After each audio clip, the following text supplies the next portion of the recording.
Okay, welcome everyone. Sorry, for a little technical difficulties here, but we have surmounted them. Welcome everybody to this week's Stopping the Violence webinar that we've been going on for the last 3 years. And we've had exciting and innovative discussions, and speakers have come on to enlighten us in how they have played a critical role, and I mean really a critical role, in stopping the violence within their space, within their communities.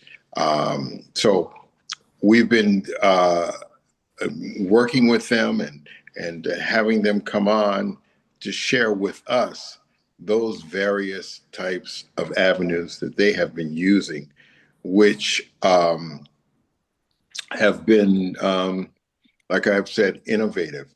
Now, we've had police officers, we've had community leaders and community activists. We have lawyers, not lawyers, but judges and mayors. And we had a whole plethora and a variety of people from different perspectives in different areas to come on and share with us. Today, we have a great special guest. He is not a stranger to us. And I'm just going to say this: we have two Dr. Alexanders in the house today. So the the this webinar is being blessed. Amen. But anyway, without any further ado, I would like to invite him to come. He did grace us with his presence before on this webinar, but also he has helped us and participated substantially in the last conference we had. So without any further ado, I would like to invite Dr. Ken Alexander to the platform and to the floor. Welcome, my brother. How are you? Oh, thank you. Thank you. Thank you. Thank you very much, Dr. Oliver, as well.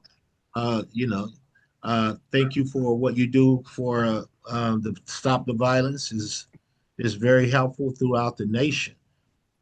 So yes, I've been involved behind the scene, on the scene, and so I thank you for what you're doing, and you know, give kudos to all the members of Stop the Violence, and also the founder, True Mother, as well, that had a vision for this organization, and thank you for carrying out that vision. So that's very honorable. So I would just like to say to you and to the audience, congratulations on your graduation as well. Oh, thank you, thank you. And you Yes, can tell us a little bit about that as well. All right. yeah, that's been a long time coming, and it takes perseverance and dedication to accomplish anything you want to do. So it was a major accomplishment. It's a long time coming. Uh, we was in New York City on the weekend, and uh, we had the commencement ceremony at HJI, and it was as I said, it was a long time coming, but it was very rewarding. My wife is a doctor. I've been a doctor because she took on my last name. I took on her first, so it's, it was it still haven't sunk in, but it's definitely a sense of accomplishment. And I thank God for it. So thank you for the congratulations, and thank you and everyone that give me a shout out for that. So, but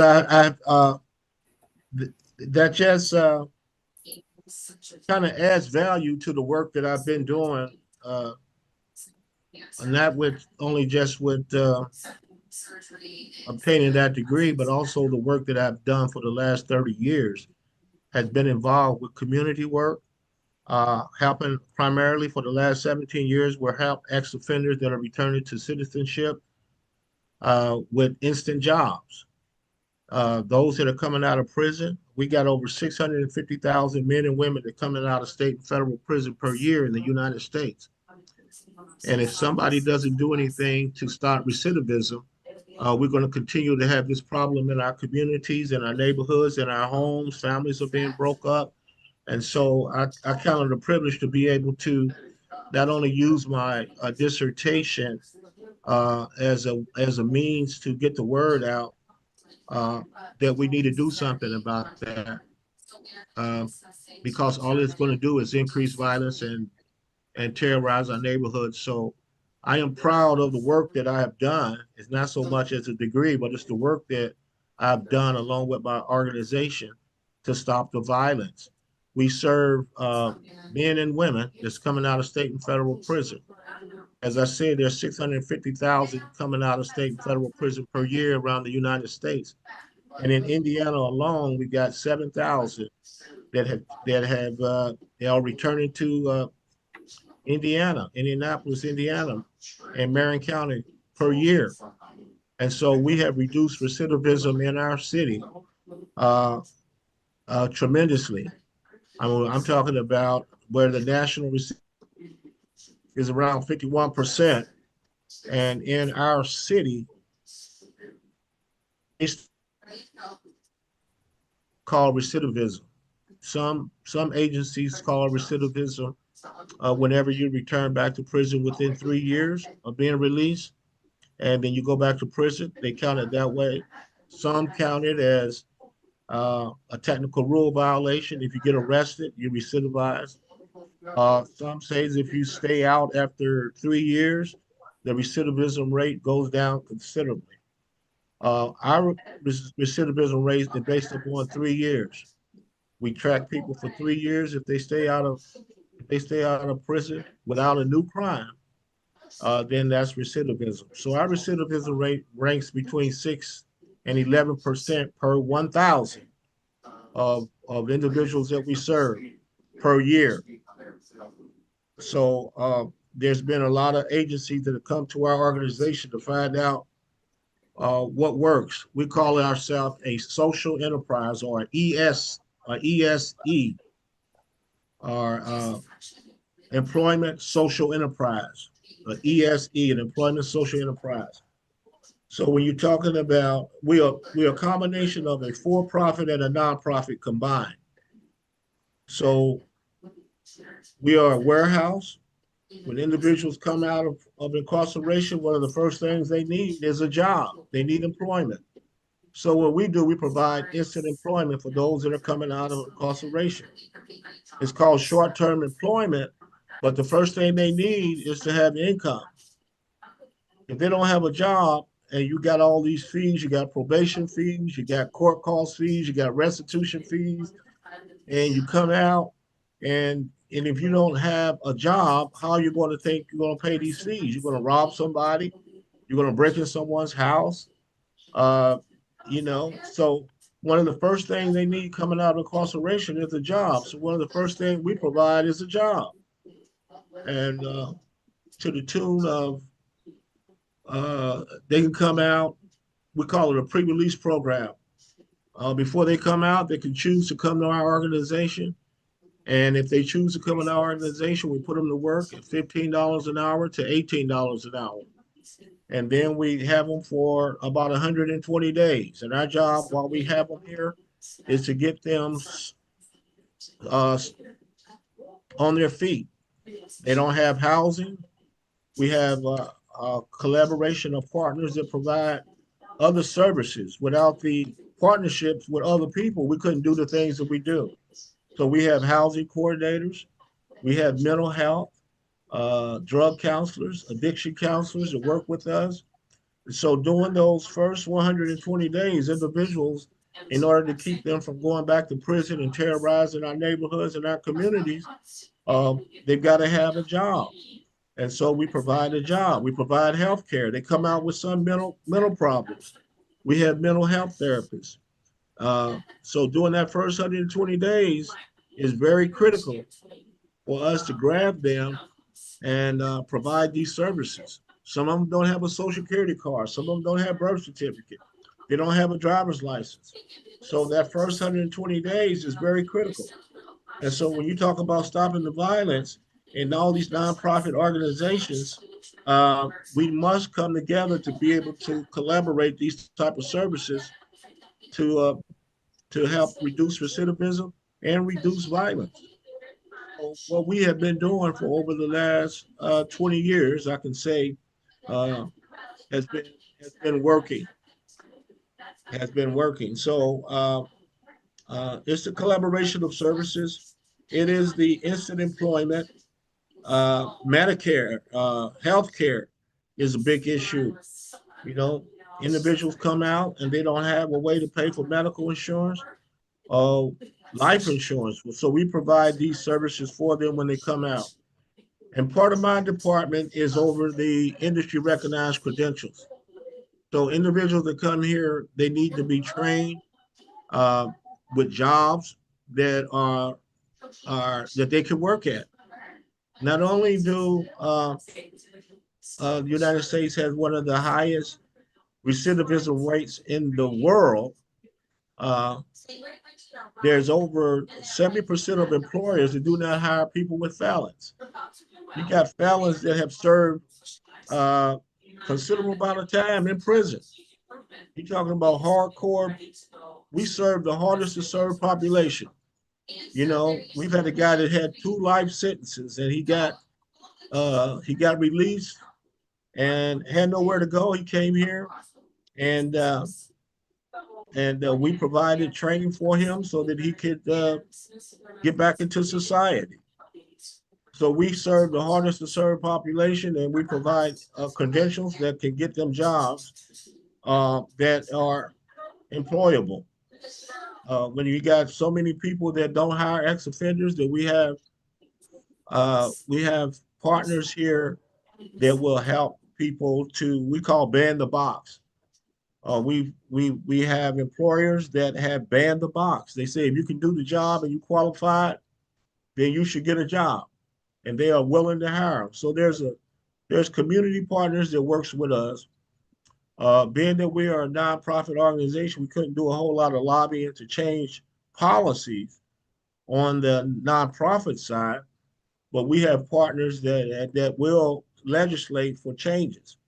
So we got changes on the local side for the mayor and all the contractors that work for the city to ban the box. It's called ban that little box. If they can prove that they had did their time, uh, then being a felon shouldn't be a life sentence as well. So we got them to ban the box. And now the jobs that they're being trained for, they can also move from temporary employment to permanent employment. So it's a lot of work that is being done uh, on the local side. It's a lot of nonprofit organizations that can do a whole lot to stop the violence. So what you're doing and we're doing with Stop the Violence is reaching out to a lot of agencies that are doing a little bit of this and a little bit of that, but all that works together for the bigger cause. Every organization that's doing something is important. I like what they're doing in Kansas City. I like what they're doing in Los Angeles. There's an organization called Homeboys in Los Angeles that is doing a great job. They came to find out what we were doing. They were willing to pay for to be able to learn what we're doing at Workforce Incorporated, DBA Recycle Force, so that they could take it back and duplicate in their city what we're doing. So we're also we're a warehouse. So the work that individuals are getting when they come out of prison is they become electronic recyclers or either demanufacturing specialists. So we keep potentially hazardous material out of the landfills in our communities. So we don't only recycle lives, we recycle electronics, and each year we keep about 12 million pounds of potentially hazardous material out of society. So we call ourselves a business with a social mission, a business with a social mission. So we affect the environment in a positive way, and we also decrease crime by allowing individuals to come here and get employment. So I think it's a great ministry. It's a great ministry, and I say that my work is a daily ministry because I get to do some things that affect individuals' life on a daily basis. So every time I come to work, I count it a privilege to be able to share what I have learned over the last 30 or 40 years and pass it on to individuals that are seeking a change in their lives. As I said, just because you have a felony should not be a life sentence. Uh, there should be room for restitution. There should be room for um, individuals to be redeemed. So individuals that want that opportunity and really want it. Now you can't save everybody. Now some people just haven't woke up yet. You know, we serve the 18 to 24-year-olds, which is the hardest population to serve. And I say to those 18 to 24-year-olds, when I talk to them, the light bulb haven't came on yet. And they think what they're doing is working. And when they come back the second or third time, I'll say, how's that working out for you? And then that's when they are ready to make a change. The individual can't change until they're ready to make a change. And we're here to help them to make that change. So therefore, it becomes very important for an agency to be there when those individuals have woke up. Here we call it the age of this dissident. And we say the age of dissident is about 35 when the individual is tired of going in and out of jail, and then they're ready to make a change. And we have a large population of people that are coming from prison that are ready to make that change. And we as a community got to be here ready to help them. And so I count it an honor and a privilege to be able to be a part of agencies that are ready to help those that are ready to make that change. So it's a lot I can tell you about the employment social enterprise that reduce violence in our community. Uh, and I'll leave it off with one of the major partners is uh, the uh, the Indianapolis Police Department and also the mayor's office. Uh, through the mayor's office, we partner with um, Indie Peace. They call it Indie Peace, and they are right here in our facility. They can refer people that are have the propensity for violence. They call it violence interrupters, Indie Peace and violence interrupters. They can be proactive and they can refer 18 to 24-year-olds that have got in trouble, first time in trouble. They want to grab them right away and have them to come in our organization that can turn them around. And so in many cases, we are violence interrupters.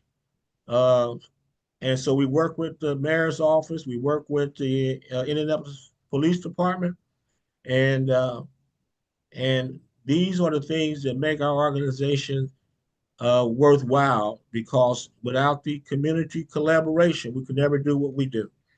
So we're violence interrupters. We help people with employment. We provide industry recognized credentials so that they can have self-sustainable employment and they don't have to resort to crime and other ways to make a living. So I can go on and on, but I'll stop right there. I'll stop right there, Dr. Oliver, and thank you for the opportunity. I also, I better give a shout out to my wife, or I won't be able to. I have to sleep in the doghouse when I get home. But give a shout out to my wife. She's been with me every step of the way. Uh, uh, Definitely, she was with me in New York, and I'll give a big shout out to her because she is awesome in what she does, and she makes my whole life easier. Without her, I couldn't be able to do the things that I do. So I give a shout out to my wife, Dr.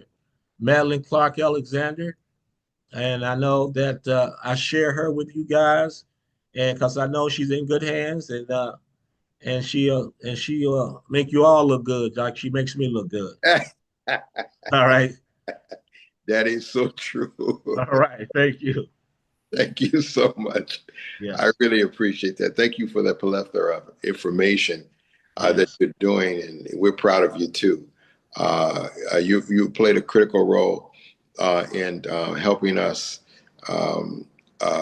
move forward with the best practices, stopping the violence, best practice task force. Yes. Ideas that you have came up with has helped us tremendously. So really, thank you so much. I just wanted to ask you about, the title, the ABCs. How do you categorize those ABCs in all of that you share with us? Yeah, thank you for asking. ABC, and we had trademarked that, by the way. ABC means A stands for a job. So what we provide is the A job. Individual get out of incarceration, we provide the A job. Our job is to prepare them for the B, and that is called the better job. We don't want people to get comfortable here. They get off to comfortable here, but we got to kick them out of the nest and say, you got to go and get this better job. So B is the better job. I like to focus on the C, which is a career. So C stands for career. We have uh, we have agencies that uh, needs to need their workforce reaffirmed with committed people who wants to make a career out of their vacancies. You got the construction industry, for example. There are so many plumbers and pipe fitters that are retiring, and they want people that are committed to a career to be in those industries. I Mm. teach. I'm a certified electrician, a certified Well, HVAC technician. I teach EPA, Environmental Protection Agency, OSHA training, emergency response training. You name it. I'll go to a whole list. And you got these industries that are needing people that needs to be in there for a career. Loyalty and commitment is a lost art, mm, is a lost art. And so we connect uh, the C with these industries that want people to be in their industry as a career. So the ABC model is a job, and with the credentials that they'll get here, they'll get B, the better job, and C is we want to connect them with a career. You heard of career criminals? Then you mm, got career employment uh, community. So we want them to be a part of the mainstream career, a career successful story. mm. Yeah, I wanted to ask you also in regards to the career and the better job. Is that how does it work in tandem with the concept that you share with us about the box? Yes, and that's where we partner with employer. I think agency must have true employer partners. Employer partners. One of our first employer partners was with the city of Indianapolis, because the city of Indianapolis is responsible for hiring contractors to do their bidding, streets, highways, um, you name it, abandoned homes, demolition of this. So they hire contractors. And so we said to the city, look here, if we're training individuals to do these jobs, and once they fill out the application and then they hit that one box that says, have you ever been convicted of a felony? It discounts them for that job. Mm, So we said to the city and the city county council that you guys are going to have to move that box. Okay. So it's called ban the box. So on a local level, we have accomplished that years ago where they have to ban that box. If the individual has the experience, we ain't looking for a handout, we're looking for a hand up. And if the individual has the experience, he has the certification, and he have a desire to do that job, that box shouldn't stop him from doing that job. So the ban the box was very critical for individual getting that B job, that better job. So mm, once you get a job, and whether you're working directly for the city or you working at, we have one called the Department of Public Works, DPW. And, mm, and when they get a job working on DPW, they can retire on those jobs because they will start off entry level and they can go up the corporate ladder and they can make a career out of that. So ban that box become very crucial to that C job. You know, the B job and the career. It could lead to a better job, and a better job what leads to a career. So will they answer that pretty good? I know you got it. You got it. Okay. Because I just wanted a little clarification. There's a difference between now I can see the ban the box versus expunging the record, right? But Expungement, the yes. record's still there, but then you can ban that box to open up those particular doors for those who will make it and those who are determined to make it and those who are capable of making it and being excellent at it, at the careers that they, Right. yeah. Yeah. Wow. Now I want to talk just a little bit because you mentioned something about expungement. Then Right. expungement in a lot of cities, in a lot of states, you have to have at least uh, been past 5 years since you was convicted of your crime. You Okay. know, and some people that are coming out of prison right away, they don't meet that criteria for expungement. I But see. we have a percentage of individuals that have went through the expungement process here and have got their record behind them and now work for our agency. So Okay. expungement does work, but in the process, you need that better job and that career. Right. Right. Right. Right. So, and there's a time period in which Yes, they're eligible for that, right? Okay. correct. Right. Wow. Okay. Just learned something. Okay. Yes. The floor is open. Okay, Dr. Alexander, just to add another caveat in there, talk about the crosswalk in reference to Ivy Tech, how they can get college uh, Wow. experience. Wow. Thank you for that question as well. Like I said, there's so many caveats with what we do here. The crosswalk is a relationship that we have with Indiana Tech and Ivy Tech and some of the local universities as well as some of the construction companies. So our Ivy Tech, for example, individuals that come in our organization, they get industry recognized credentials. They'll get 3 credit hours if they enroll into Ivy Tech and start classes. So if they want to go for construction management and they want to get into Ivy Tech, as a result of them being in our organization, they can get up to 9 credit hours when they enroll in construction management, HVAC, heating, ventilation, air conditioning, business administration. A lot of them want to start their own business. So they can get 9 credit hours from being here in our reentry program prior to crossing over to Ivy Tech. So that's the crosswalk. And we have 5 categories in which they could get credit hours if they enroll in Ivy Tech. That's what the crosswalk is. So we have a commitment with Ivy Tech Community College that if they complete these disciplines, which is related to their course curriculum, they get them here. And then they certify that they received them here. And when they enroll in Ivy Tech, that's almost a year knocked off of a associate's degree. Mm, mm. Yeah. Wow. And that's the crosswalk. So thanks for asking. Okay, and there's one more thing. I see James Parker has his hand up, but I want you to talk about the guy that started there and went to the other agency and continued his work and his skill, continued learning and building, and how that employee just gave him such praise and he was so proud of him. He talked about him having integrity and him being respectful and all of these accolades that he gave that young man, and now he's actually out in the community working in that field. And then I'm finished. You know too much. Okay, I got the inside scoop. you got the inside scoop. There's a lot of individuals like that.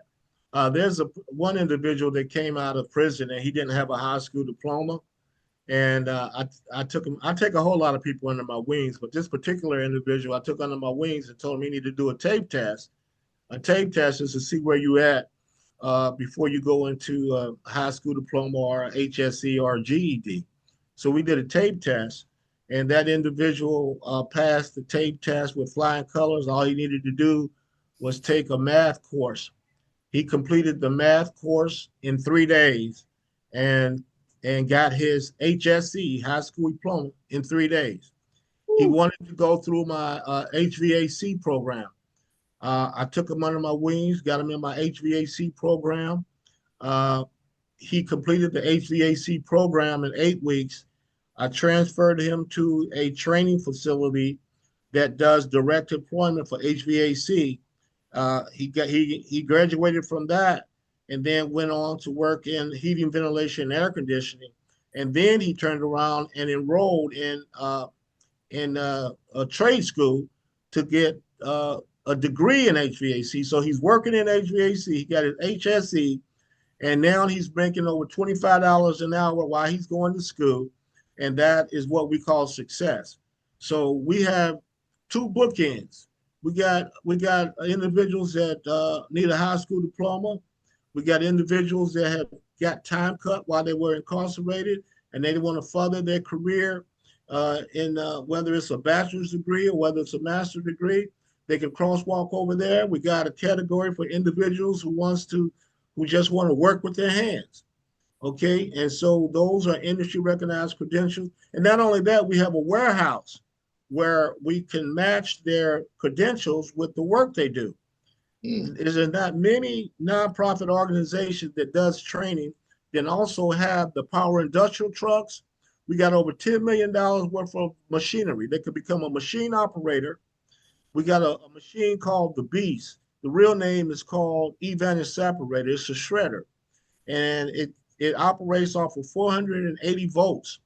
We've got an MCE1 and an MCE2, and that's very powerful. It's got hydraulics, and you got to know lockout, tag out. You got to know how to shut it down. So every phase of a warehouse is here, and they can learn to be machine operators. They can learn to be power industrial truck operators. We got 7 different classes of fork trucks.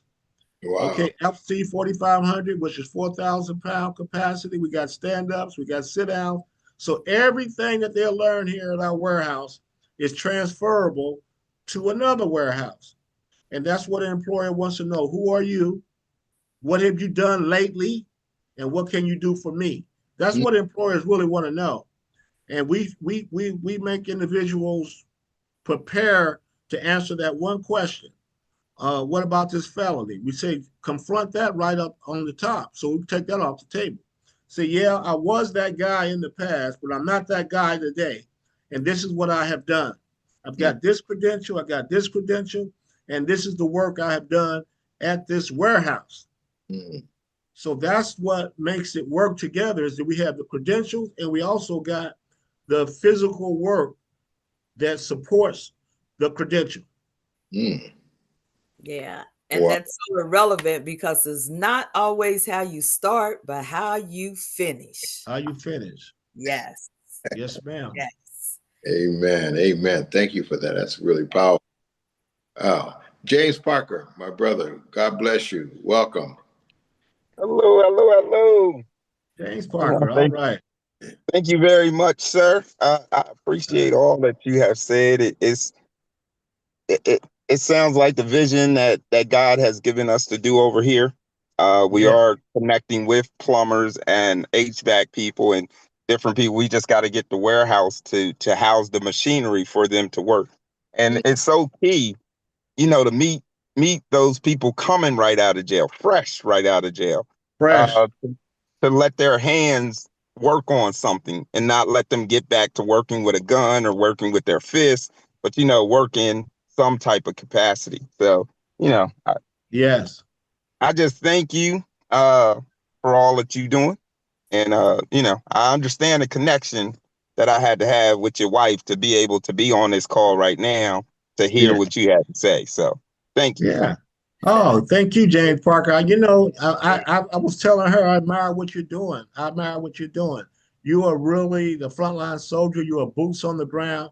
And to do that kind of work that you do is honorable. My wife and I were talking about the services that people provide. Some is missional and some is attractional. And so and the work you do as well is honorable because it's missional. You are boots on the ground. You're doing that work. And well, ours is kind of attractional because we got people that wants to come to us and they want to change their life around. So I think it takes both components to make this work. Absolutely. Yeah. Abs- Yeah. Absolutely. Thank you for that. Hey, and if she ever puts you on the couch, come to Delaware. I got a couch for you. Oh man, I'm gonna put you up there. I'm No, gonna get you you back. no, you look, no, You you got a don't. dog house too? You got a dog Look, house? no, Okay. you don't. I'll just call your mom, and both of y'all be locked out looking for somewhere else. You know, so he won't get in no trouble while he's on the Okay, couch. That's all I'm saying. So he won't get that's in no right. trouble. Okay, okay. I All got you, brother. I got you. Uh, I got you. oh my goodness. Thank you. All right, the floor is open. Anybody would like to make some comments or some questions? How about you, Reverend?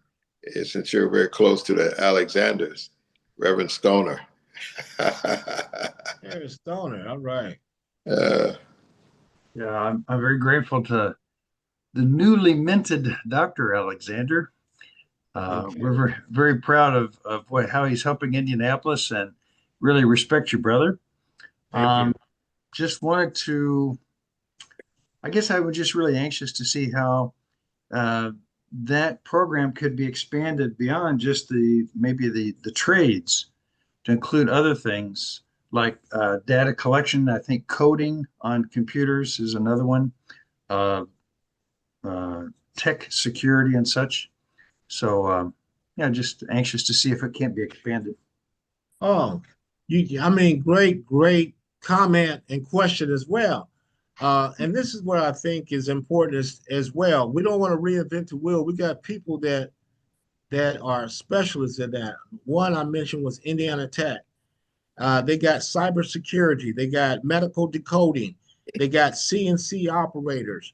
So individuals that come here and they don't want to be in the warehouse industry, they don't want to be in the construction industry, they don't want to be, because I believe that God gives every individual that's born into this world gifts and talents, and our job is to tap in on those. It's not to try to make. What was that guy that played on Rudolph the Red-Nosed Reindeer? He was a elf, but he wanted to be a dentist. You know, so we got people here that we may want them to be construction workers, but they're dentists. right. And so we hook them up with people that could get them in those industries and those trades. They can become. I got individuals that's doing a cybersecurity. They're doing solar panel entry. They doing a human resource management. So there's a list of these agencies that provide those types of training that we can't provide. So we're not saying it's our way or no way, or we're not saying that our organization, we're not in competition with them. We're in collaboration with them. There is enough of people in our community, and not just ex-offender, but there's enough people that need help that there's not enough agencies that can help them. So we're not just in a silo and saying, come here and we're competing against you. No, let's work together. So what we don't have, I know somebody who do have it, and we're not afraid to share that with other agencies. So great question. So they can expand if they have a nonprofit. They can expand their agency to become a what is called an employment social enterprise, where if they want to begin to show the federal government. Now you know what kind of climate we're in right now, where federal dollars, state and local dollars are drying up, and they're being very selective of who's going to get these funding. They want individuals that can exist as a nonprofit off of what they generate in revenue. They want to see at least 30 or 40% of revenue that your nonprofit can generate without the assistance of federal dollars. We have a social enterprise where we generate money off of the recycling that we do. So when the nonprofit dollars are down, then we can generate more funding from the for-profit side. So a social enterprise is a nonprofit and a for-profit combined. So when we can show other agencies how to exist as a nonprofit and a for-profit, and then it's a win-win scenario for the community, for that organization, and for the people that we serve. So if we can help other agencies with people that want to get into their industry, then that's a win-win for us all. So what we can't do, we know somebody who can, and then we ain't trying to reinvent the wheel. If you do something better, then I'm gonna turn them over to you. Hmm. Yeah, well, thank you for that. You know, actually, you mentioned it, so I forgot. I wanted to ask you. Your motto was a business with social mission or a social enterprise? It's a business with a social mission. Our mission Mission. Okay, is really social. It's a business with a social mission. Kind right. of like Goodwill. I'm not gonna steal that from Goodwill, but Goodwill has that motto. What? They're a business with a social mission. Okay. So we're similar to what Goodwill. We're a business with a social mission. Yeah, I like that. I just want to make sure I got the word right Yeah. instead. But I heard you say social enterprise. I said maybe you said that in the beginning, but I Yeah. did like mission. Yeah. Let me frame that right. Uh, I've been here for 17 years. We started off calling it a social enterprise. Okay, social enterprise. That is a business with a social mission. Over the last 3 years, we turned into an ESE, employment social enterprise. That's becoming the term that you want to use from a governmental perspective. Because here locally, our government has adopted our ESE, employment social enterprise. So it's changed from a social enterprise to an employment social enterprise because Uh, we provide instant employment. right. Okay. Um, that's really that's I like what you said in what you said with our brother Parker, and you made that little analogy. One, he's on ground in front line, and you guys are. How did you? Attraction. Yeah, Attract. yeah, Right. yeah. Right.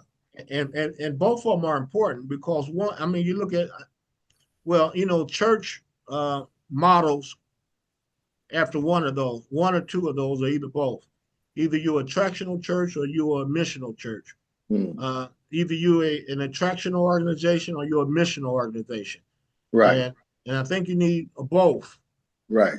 to be effective for those that you're serving.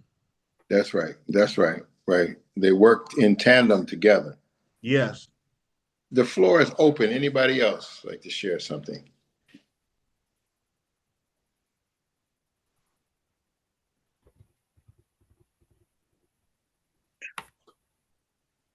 Again, any comments? Any more comments to make? If not, I would just like to uh, also what I think is critically important to recognize with the young man. These are just, it's not just, they're not miracles. They're just, to me, not even from phenomena, but it's almost a fact. And that is the unsung geniuses out there that are in environments that are not conducive to bring it out and accentuate it, so they find themselves into jails, institutions, and sometimes even death.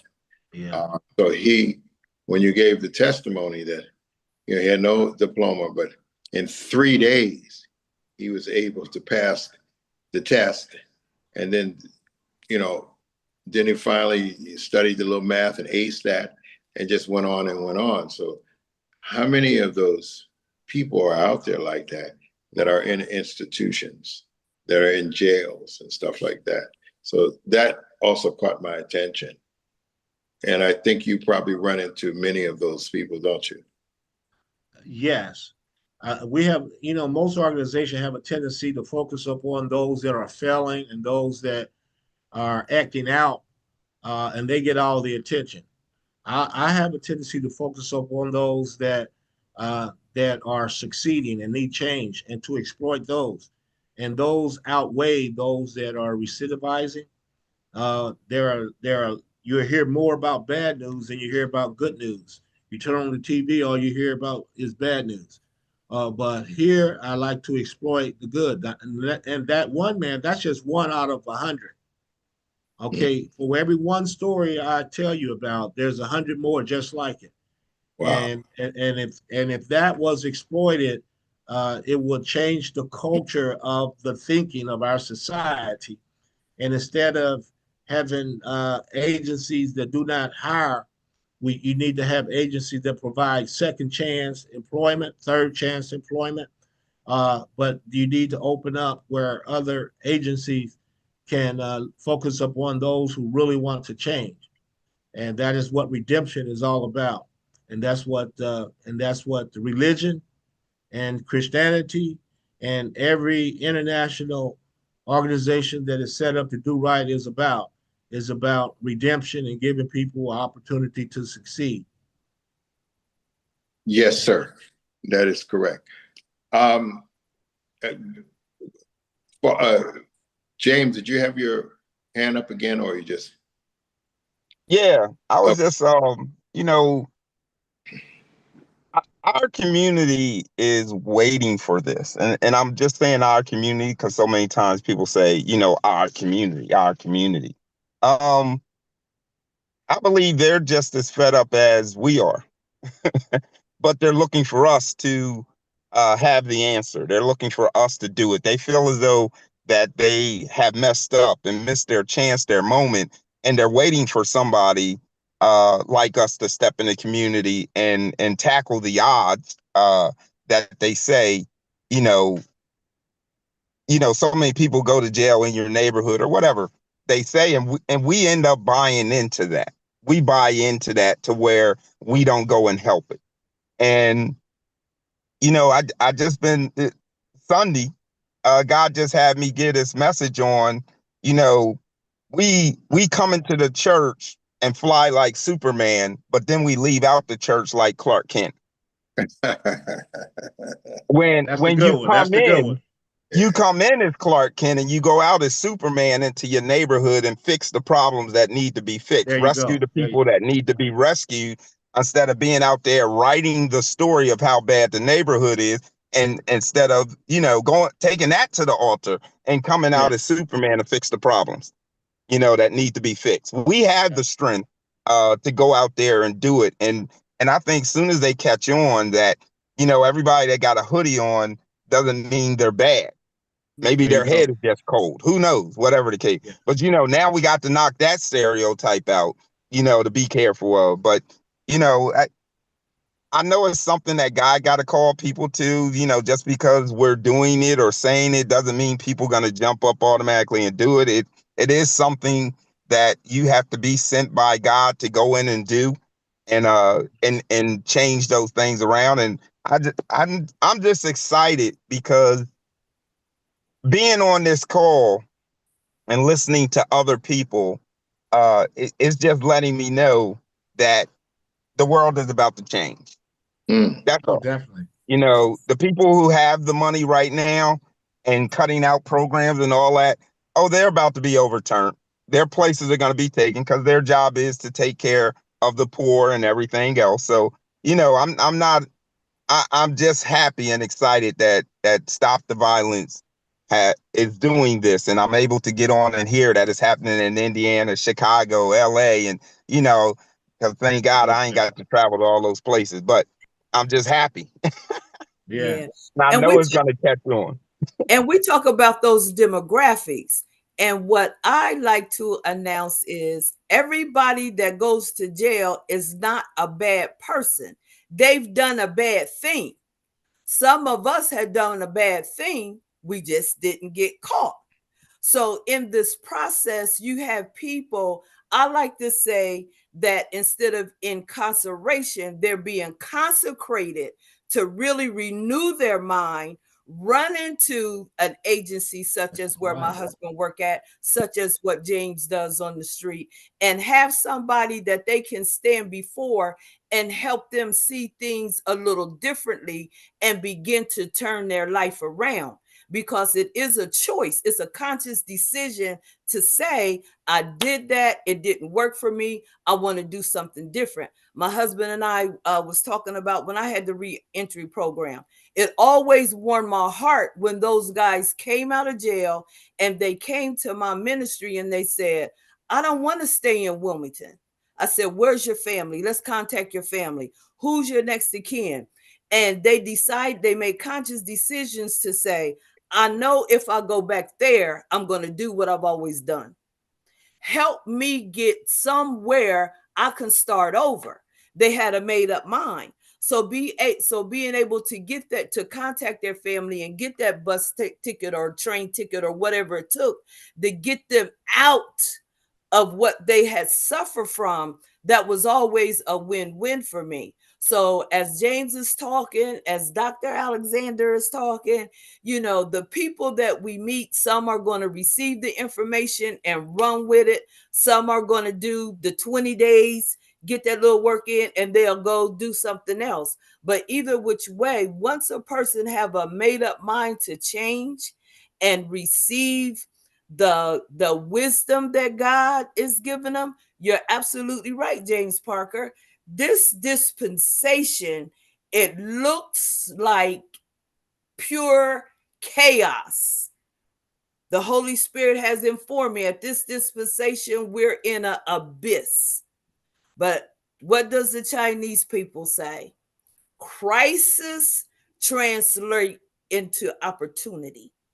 So things I trust and believe, we know that God sits on the throne, and I trust and believe that things are slowly turning around. We that have the Spirit, we that operate in discernment, we just have to be able to see it and praise God for it before it actually manifests. That the world has an understanding, the universe knows that there's some people standing in the gap for everyone else. Thank you very much. Very well. Very well. Yes, very well. Hey, thank you so much. That was very powerful. I just wanted to, everything they said, just a couple of things just triggered real quick. I like that, what James Parker said and you said, and always Dr. Alexander Madeline, you always come in very, thank you so much. But back in the 70s, my father used to always say, because he worked in the social work program, and he used to always say, why is the news always talking about, these at-risk communities? 50% grow up with no dads in the home, or single parent home, right? Or single parent home. And he says, why don't the news interview on a monthly basis or weekly basis the 50% that do? And then he said, then the 50% that don't might be able to see the example and follow those examples. Why did they do that? Then I remember, and I go back to you, Dr. Kenneth Alexander. Yes. I go back to you in the box, the better job in the career. But I was in front of, during the Opportunity Zone, I was running a faith-based program. And I was talking people from Black Rock, from, the big boys, Mm-hmm. I was, they were in the audience. And I was helping them because you have to have a quaff, meaning if you're going to come in and do all these gentrification and stuff in the communities, in these at-risk communities, you have to have it's mandatory through this zone to have a quaff, which is a little account on the side that will cater to those in a community to use to better their community, to do the work that you're doing, to do the work that Parker is doing, and then to uplift them and to allow them to simultaneously go in Jickory. So I got up and I said, and I think about this, and I think about that young man that you talked about. And I got up and I said, you know, you can talk about the drug boys all you want.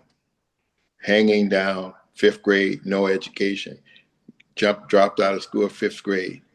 But I tell you, they're running multi-million-dollar enterprises. Yeah, yeah. Yeah. They are hiring people. Homeboys, yeah. They're products. They are managing. Yes. They're doing everything. You understand?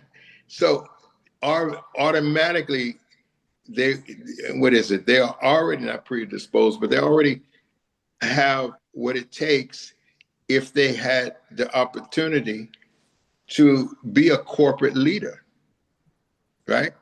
Yeah. But they're dealing with the extenuating circumstances that we're discussing, why they're have to go through recidivism in and out of the institution. So when you thought about that, I remembered that. I said, it's true. So many of out there. And I said, if you help rehabilitate them with this quaff, right, they might come to your corporate office and make another $1 billion for you. Because they have the skill set. They have the skill set. Yeah. So. Yeah, I can mention a whole lot of them that have turned that street knowledge into professional knowledge, and they have the skill set. There's Brewster's Trucking Company. There's Homeboys in Los Angeles, California, and they have turned this thing into an enterprise. So they're doing hair care products. They're doing grocery stores. They're doing convenience stores. They're doing lawn care. They got a large range of services that they can provide that they've learned from underground businessmen. Yeah, underground businessmen. I like that. Yeah. Yeah, thank you so much. Again, you have enriched us, and everyone has. You know, again, your wife and Dr. Parker, and thank you, William, for the questions that you've asked and the statements that you have made as well. So I think we're coming to our close. I don't know, I can't really see. Yeah, we're coming to our close. Dr. Alexander, do you have any last words for us? Well, you know, I would say that it takes a whole village, and I think, and if there ever was a time that we needed to pull our resources together and show that what looks bad is actually good when you look at the opportunities. My wife said something earlier, you know, that when the Chinese see something that's a challenge, we look at it as an opportunity. When we see something that's down, we look at it as a chance to bring things up. As we remember some very words that I think the ex-president Obama's wife said, when they go low, we go high. I would like to say when things look low, we go higher. When things get tough, we get tougher. And when things look like we're all over the place, we come together. So I like to take the chance to say that every facet of our community has a part to play in this collaboration. And it's not just for ex-offenders, it's for anyone that's out of the arc of safety, that anyone that's having a fallen nature, anyone that is still battling with the Cain and Abel syndrome. It don't have to be ex-offenders. It's all part of our community. We just work on a little facet of the community that needs restoration. But every part of our community needs restoration. So I hope that the model that I have laid out with the ABC, it can be duplicated in every ministry, whether it's missional or attractional, but we must come together collectively to make a change in the communities that we all live, work, and play in. Thank you very much. Thank you very much. That's very powerful. And we're grateful, and it's an honor to have you again. Thank you. And you're always welcome, and you're always enlightening to us. And you have a lot to say, and I know you have even more. Thank you so much. I want to say thank you. Your wife and Parker, thank you so much, because there is a shift coming, and it takes people on this call to help create that shift and to help create the platform for that shift, Yeah. So thank you so much. The brother, David Carlton, I can't. Carlson. Yeah, he made. Oh, Dad Carlson. Yeah. Oh, I got to give a shout out to Dad Carlson and Mom Carlson. They are just gems of mine. They're my spiritual parents. And after we got home from New York, they came by the house and blessed us as well. So with their presence. So give a shout out to David Carlson. And also, I see you, Bill Stoner. Thank you for your answer. And everybody that's on the broadcast today, thank you so much for your support and for your participation. If you didn't have anything to say, thank you for your participation, and I hope that everybody got something out of this. Amen. Well, Andrea says thank you, and she says she actually watched the ceremony. Oh, wow. Yes. Yeah. Also, David, because he made a very interesting analogy, and people responded to it. When you said about the underground. Yeah, underground business. He said the Underground Railroad saved a lot of people. So yeah. There you go. All right. God bless you, everyone. Thank you so much for coming on. Thank you for having this forum. Oh, man, it's wonderful. Yeah. Oh, all right. God bless you. See you next week. God bless you.